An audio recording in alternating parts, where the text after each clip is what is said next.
Bueno, vamos a hablar ahora de los líos que hay alrededor de la liquidación del presupuesto general de la Nación y qué es lo que pasa. Para que nuestros televidentes entiendan, porque este es un tema muy técnico, lo voy a explicar lo más sencillo posible. Seguramente no sean los términos más rigurosos para nuestros economistas que están acá o los que saben mucho de economía, y es que el Congreso Nacional aprueba un presupuesto en donde hay unas partidas fijas, ¿no?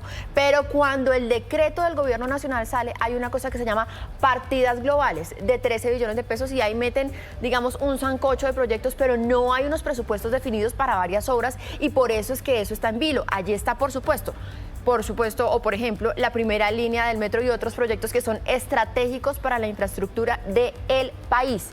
Esto es un error, un grave error del Gobierno Nacional. ¿Podría, si es que hay un decreto definiendo esas partidas individuales, corregirse? Julio César. Pues otro, entre comillas, error que se suma a una larga lista de episodios muy recientes, además, que hemos vivido en el país. Los Juegos Panamericanos, una negligencia abierta del gobierno de Gustavo Petro, el asunto de los pasaportes, que va a terminar pues en una multa, parece pues muy importante, el asunto de las vacunas que se vencieron, que es un asunto que está creciendo, y este en concreto pues está poniendo en riesgo, a ver, no solamente la plata, porque pues este, comillas, error lo que le permite al gobierno es tener más liberalidad, más libertad para gastar, digamos, asignar recursos en proyectos específicos, sino la estabilidad, digamos, jurídica del Estado colombiano, porque es del cumplimiento de las obligaciones, por ejemplo, con los concesionarios que construyen infraestructura, pues depende la seriedad y que se tome en serio en el futuro al Estado colombiano y por lo tanto el desarrollo de la infraestructura del país. Y lo que uno se pregunta es, bueno, ¿esto por qué es tan importante para el gobierno? Porque no nos olvidemos que precisamente todo indica que a propósito de este episodio es que sale Jorge Iván González, digamos, un alto cargo del gobierno sale del DNP. ¿Por qué es tan importante? Y esto hay que verlo en el contexto político en el que estamos. El presidente Gustavo Petro nos quiere meter en campaña electoral y las campañas electorales, cuando se está en el poder, pues se necesita de plata.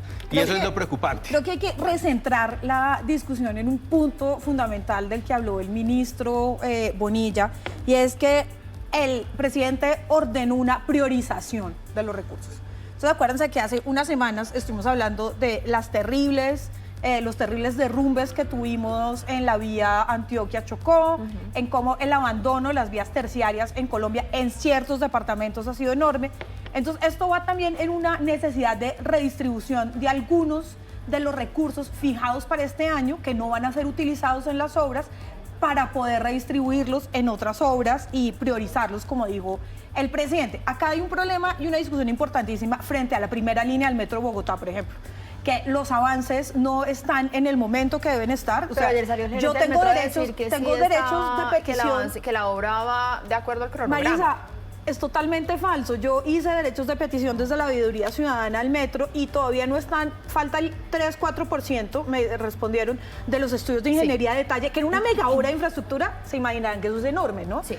Entonces, ahí hay también una discusión muy importante en que tienen que ponerse de acuerdo la nación y los entes territoriales frente a qué obras van a priorizar este año. Sí. Pero Juana, más allá de esa que podría ser, digamos, sí, entonces una intención genuina del gobierno nacional que quiere priorizar algunos proyectos, es que el presupuesto general de la Nación fue aprobado por el Congreso y se tiene que respetar lo que fue aprobado por el Congreso. Marisa, la discusión jurídica. Y ahí donde puede venir el problema, y es que en anteriores oportunidades donde en el decreto del Ministerio de Hacienda se amplía la discrecionalidad, digamos, del gobierno para asignar las partidas presupuestales, eso puede violar la ley del presupuesto que fue aprobada por el Congreso y la Corte Constitucional podría tumbarla, ¿sí? Por violación de una ley orgánica que es la ley del presupuesto. Entonces, eso significaría que tendría que volver el presupuesto al Congreso, darse una nueva discusión. Complejo. Y eso tendría un impacto en una de las cosas que se le ha cuestionado a este gobierno y es la baja ejecución presupuestal, porque si se tiene que volver a discutir el Congreso y el gobierno puede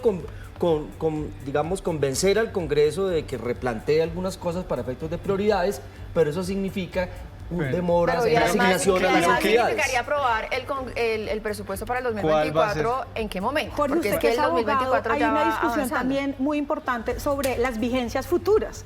¿Qué pasa con las vigencias futuras claro, en este momento? Las vigencias futuras son presupuestos que se aprueban a 10 años, sobre todo para Pero acá garantizar la discusión el es... pago de proyectos de infraestructura. Y parecería que en la liquidación del presupuesto no están aseguradas algunas de esas Ok. vigencias. Acá la discusión de fondo que es- afectaría la porque tenemos que ejecución pasar a nuestro de Acá la discusión de temas fondo para es qué cerrar. se va a priorizar, el interés de la sociedad colombiana o el interés político del gobierno de Gustavo Petro. Vamos a excluir proyectos neoliberales ejecutados por grandes empresas para priorizar los hechos por las comunidades o los sectores cercanos al pacto histórico. Eso parece ser Y el hay dos escenario en el cosas que concretas estamos. sobre la mesa que tiene que tener en cuenta el gobierno nacional, y es que se aprobó una ley de presupuesto y además que hay muchos contratos firmados. Pasemos a nuestro siguiente tema. Me queda rápidamente para un comentario de cada uno, y es este paro armado en Chocó.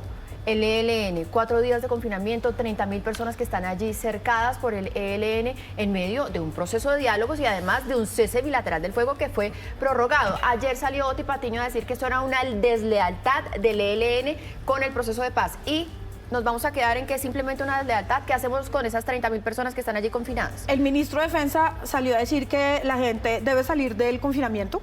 Dijo que la presencia del ejército era fundamental y que tenían luz verde, así como lo dijo también Oti Patiño, de hacer presencia, de estar ahí y de prevenir eficazmente y neutralizar todo tipo de ataques contra la sociedad civil en estas. Me parece que el ministro de Defensa y Oti Patiño fueron muy firmes, pero yo sí quiero agregar una cosita, y es que hay una necesidad de que haya presencia en los territorios, no solo militar, sino presencia del Estado de otros tipos. Es urgente. Nos Sí, hemos y que ac- un cese bilateral tampoco significa un despeje. Marisa, El ejército debería estar ahí siempre nos hemos atendiendo a la acostumbrado policía. a esa expresión que suena rara seguramente para personas que no son del país, paro armado. O sea, ¿qué significa un paro armado? En el fondo es que en muchas regiones el Estado no tiene control territorial. Y entonces un grupo armado, hoy es el ELN, en su momento fue el Clan del Golfo, establece un confinamiento hacia las comunidades, no se puede, no han empezado las clases en los 5 municipios del Chocó, no hay suministro de alimentos, la gente no se puede movilizar por las vías. Entonces, el punto es lo siguiente: si el gobierno no alinea la política de paz con la política de seguridad, va a ser muy difícil que haya legitimidad para que avance el proceso Julio, de me paz. quedan Muy 30 enojado Oti Patiño, sale a hablar de deslealtades, pero todos sabemos lo que va a pasar. Nada, ¿no? Estos grupos armados que están supuestamente en cese al fuego tienen patente de corso esencialmente para hacer lo que quieran con la población civil, porque el gobierno necesita con urgencia mostrar resultados en alguna dimensión, que no ha mostrado en prácticamente nada, en alguna dimensión y en su bandera, que es la paz total. Regresamos ahora con el sofá ancho, señores. Vamos a hablar nuevamente del tema de la primera dama. Ayer finalmente se conoció un informe del propio Departamento Administrativo de la Presidencia de la República, en donde se revelan y, digamos, se discriminan los gastos que han tenido las últimas 3 primeras damas en el país. Digamos, la gran conclusión de allí es que la primera dama, Verónica Alcocer, en este año y medio ha tenido el doble de gastos en estas misiones especiales que lo que tuvieron en su momento María Clemencia Rodríguez, la esposa de Juan Manuel Santos, durante 8 años de gobierno, o María Juliana Ruiz durante 4 años de gobierno.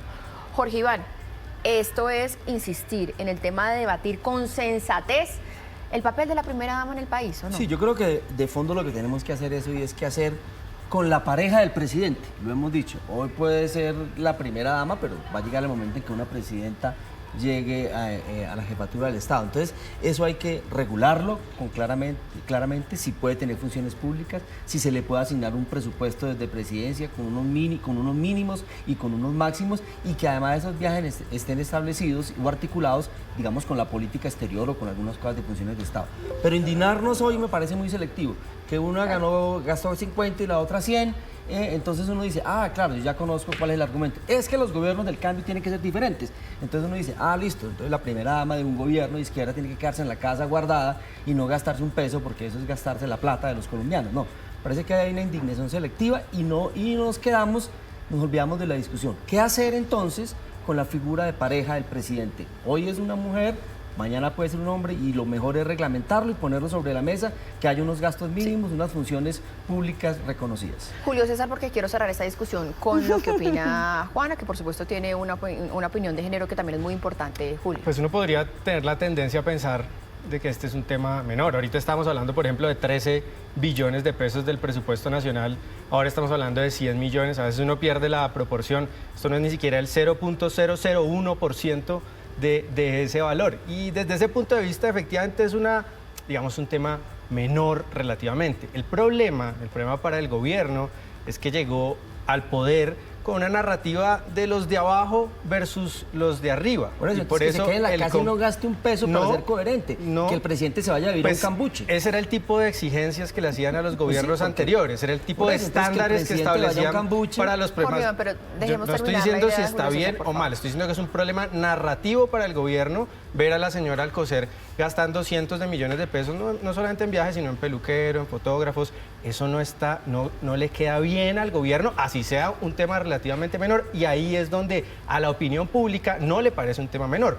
Posiblemente este tipo, digamos, de excentricidades de la señora Alcocer le hacen más daño al gobierno porque la gente lo entiende, lo ve más fácil que un tema que es miles de veces más importantes en términos de plata como el del presupuesto. Siempre nos quedamos como en lo cosmético de esta discusión, ¿no? Y no vamos a profundidad. La profundidad, yo creo que tiene que ser la discusión si existe y si va a seguir existiendo el papel de primera dama. Yo estoy convencida que la primera dama y el papel de primera dama debe dejar de existir en cualquier contexto, en cualquier gobierno, en cualquier mundo. Sí, o ¿no? si le siguen llamando Una- primera dama, que sea una funcionaria, ¿no? Y que tenga No, también y eso, que, lo que decía de Jorge Iván, verdad, una asignación de presupuesto, una recursos. primera, es que no tiene sentido que exista una primera dama. Existe la pareja del presidente, de la presidenta, del gobernante del momento, que puede seguir con su vida y que después se puede ver si por problemas legales o depende del campo en el que trabaja, porque no todas las primeras damas o todas las parejas de los presidentes trabajan en el mismo campo. No todo el mundo trabaja en el campo privado, no todo el mundo trabaja en la academia, o sea,